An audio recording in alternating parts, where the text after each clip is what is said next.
gridding out the ceiling from the original junction holes. That's the original junction hole.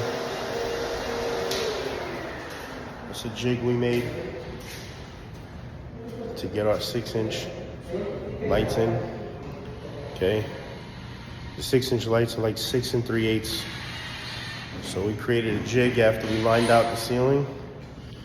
And on the jig we have lines going up and down so we could just match it and center it. This way we know we stay on the line from this way and that way. And we'll be perfectly lined up. How would you do it?